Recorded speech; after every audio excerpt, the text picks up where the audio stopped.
चलिए आज जो है हम लोग रेशियो के क्लास को आगे बढ़ाने जा रहे हैं और ध्यान देंगे कि जो है हम लोग आगे यहाँ तक आ चुके हैं। बहुत इम्पोर्टेंट क्वेश्चन अब पढ़ने हम लोग जा रहे हैं, है ना। देखिए आपको 3450 रुपया को ए बी सी में इस प्रकार बांटें कि ए को बी तथा सी के कुल भाग का 1/2 मिले और बी को ए तथा सी के कुल भाग का 1/4 मिले, तो सी का हिस्सा क्या होगा। तो बहुत सिंपल चीज है, इसको बहुत आसान है। आपको ए को बी और सी के कुल भाग का 1/2 मिल रहा है ना। तो आप देखिएगा, आपको डायरेक्ट आप निकाल सकते हैं। ए अलग है और बी और सी साथ है ना।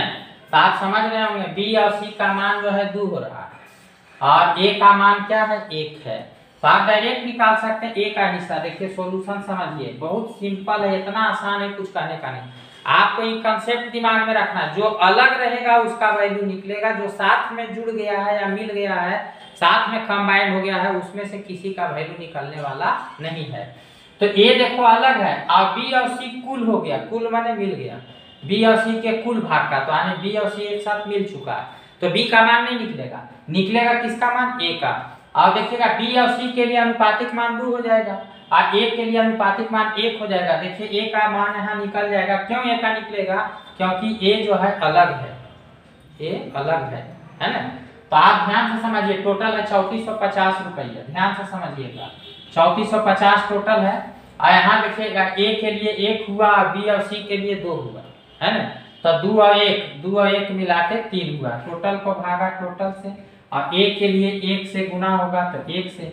अब देखिएगा ये कट जाएगा तो ए का मान निकल जाएगा। सबसे पहले ए का मान हो जाएगा 11 तिया के 33 और 5 तिया के 15 शून्य, इतना निकल गया, है ना।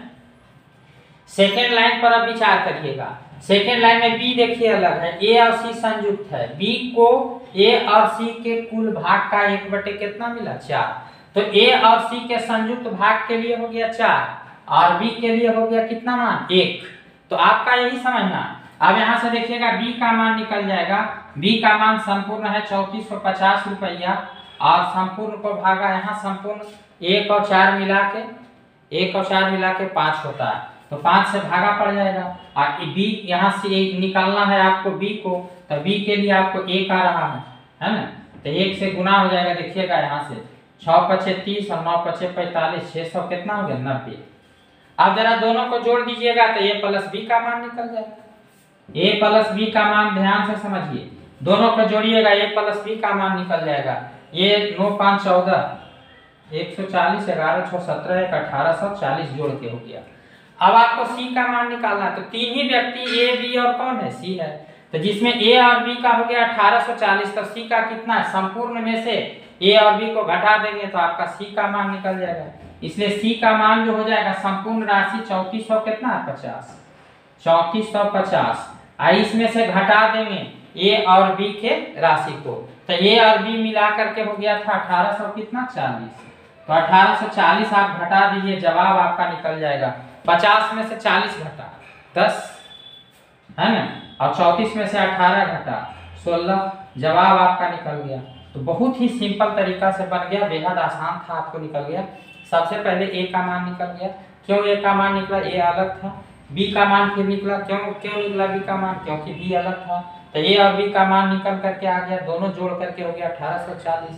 सी का मान निकालना है, 3 ही व्यक्ति ए बी और सी हैं। 3450 रुपया में यदि ए और बी का मान घटा देंगे, है ना, तो आपका सी का मान निकल जाएगा। 3450 रुपया में ए और बी का संयुक्त मान 1840 था, घटाए सी का मान निकल गया। कंसेप्ट और समझ में कोई दिक्कत नहीं आपको हो रहा होगा, बिल्कुल एकदम आसानी से समझ गए। नेक्स्ट टाइप का क्वेश्चन पर विचार कर रहे हैं, ध्यान देंगे, है ना। हम लोग जो है अगला क्वेश्चन हम लोग पढ़ने जा रहे हैं। देखिएगा क्वेश्चन क्या है उसको समझिए,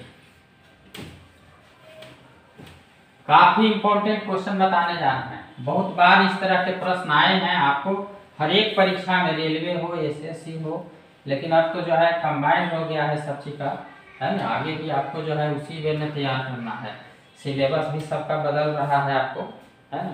तो ये चीज ध्यान में रखे है, जो काफी इंपॉर्टेंट चीज बताने जा रहे हैं। एक व्यक्ति 2,64,000 रुपया है ना, 2,64,000 रुपया का को अपनी पुत्री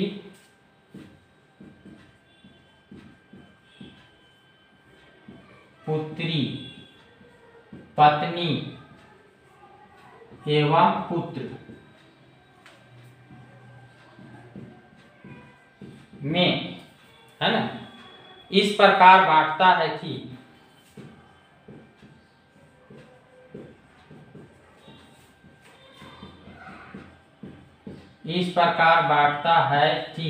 ध्यान दीजिएगा, है ना, पुत्री का 1/4 भाग, पुत्री का 1/4 भाग, है ना, पुत्री का 1/4 भाग, पत्नी के 1/3 भाग, पत्नी के 1/3 भाग एवं जो है पुत्र का, है ना, एवं पुत्र का जो है 1/5वां भाग, 1/5वां भाग जो है परस्पर बराबर, ध्यान देंगे, परस्पर बराबर है। अब यहां देखिएगा, ये आपस में परस्पर बराबर है। पत्नी का हिस्सा बताएंगे,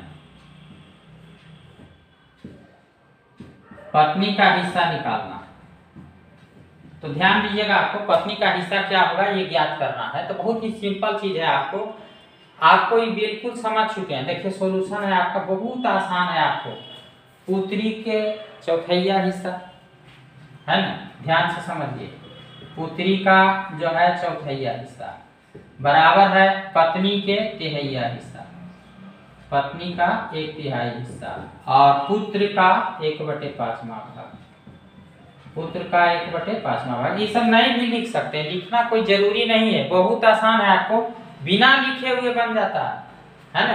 ये सब आपको समझाने के लिए लिख रहे हैं, बनाने रहता तो आपको ऐसे बना देते हैं। आपको ऐसे कर देते हैं 264 इस तरह से, और 5 4 9 और 3 12। अब निकालना है पत्नी का, तो पत्नी के साथ में 3 है, 3 से गुना हो जाएगा, काट देते जवाब देता। तो ये जब बनाना होता है, इसलिए हमको बनाना नहीं है, इसलिए कोई बड़ा चीज इसमें समस्या नहीं है, बनाना नहीं है, इसलिए आपको थोड़ा समझाना पड़ रहा है।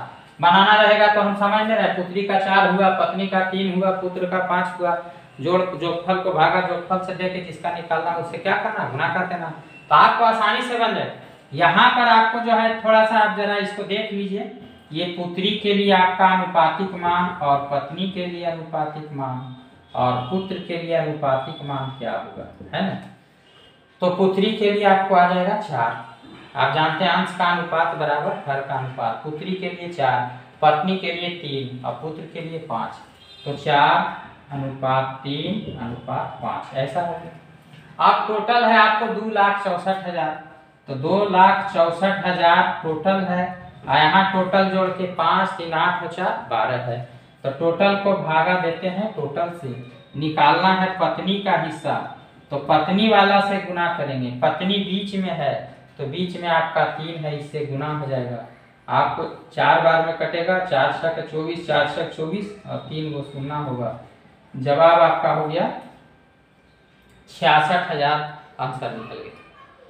तो बहुत सिंपल देखिए बन गया, काफी इंपॉर्टेंट था। आपको जो है बराबर एग्जाम में इस तरह के प्रश्न आते हैं और आप लोग चूक जाते हैं बनाने में, या समस्या होती है आपको, तो बहुत शॉर्ट बना सकते हैं आप। देखिएगा इसको शॉर्ट यदि बनाइएगा तो इतना दूर तक शॉर्ट हो जाएगा, इस सब का कोई जरूरत नहीं है।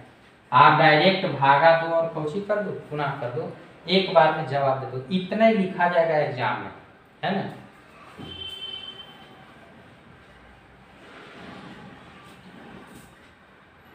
ध्यान देंगे यहाँ से जो है, अभी जो है हम लोग जो नेक्स्ट क्वेश्चन है उसको करने जा रहे हैं, है ना। अभी देखिएगा नेक्स्ट क्वेश्चन है आपको 1040 रुपया,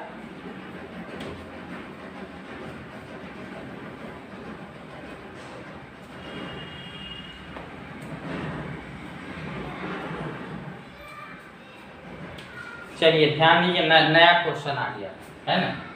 1040 रुपया को, है ना, ABC में इस प्रकार बांटें इस प्रकार बांटें कि जो है इस प्रकार बांटें कि 2a बराबर 3b है ना बराबर 4c। ये प्रश्न है ना। बंटवारा करना है 1040 रुपया को 2a बराबर 3b बराबर 4c के रेशियो इस प्रकार से दिया हुआ है। आप देखिएगा समीकरण को आप जानते हैं कि अनुपात में कैसे बदलते हैं। समीकरण को अनुपात में बदलना आप जानते हैं, आसानी से बदल जाएगा। आपको a अनुपात b अनुपात c निकल जाएगा। झाप विधि से निकालिएगा। इसको झापिएगा तो 4 तिया कितना हो जाएगा 12 है ना। फिर इसको झापिएगा तो 4 दूनी के 8 हो जाएगा। फिर c वाला झप जाएगा तो 3 दूनी के 6 हो जाएगा। आप देखिएगा ये 6 हो जाएगा 4 हो जाएगा और कितना हो जाएगा 3। अब आपको 6 4 3 आ गया, ध्यान से समझिएगा। 6 4 3 आ गया आपको, तो टोटल को भागा टोटल से, यानी 1040 आपका है तो 1040 को भागा आप कीजिएगा 6 4 10 और 3 कितना से 13 से। अभी 13 से देखिएगा भागा पड़ गया है ना। अब आपको जो है ध्यान से समझिएगा, ये बंटवारा करना है। बंटवारा करने का मतलब सभी का मान निकालना है। तो जब सभी का मान निकालना है तो यहाँ एगो से गुना करें कि सभी से गुना कर देंगे, सभी से करेंगे। तो 6 4 3 सभी से करना, 6 से 4 से और 3 से सभी से कर देना। अभी देखिएगा आपका निकल जाएगा, ये कट जाएगा 13 8 74 से 80 बार में कटेगा। अब यहाँ से देखिएगा 8 6 48 हो जाएगा तो 480 रुपया मिलेगा। फिर 8 चौका 32 हो जाएगा तो 320 हो जाएगा। फिर 8 तिया के 24 हो जाएगा तो 240 हो जाएगा। तो आपका ये देखिए बन गया है ना। तो ठीक है, रहने दीजिए यहीं तक। धन्यवाद।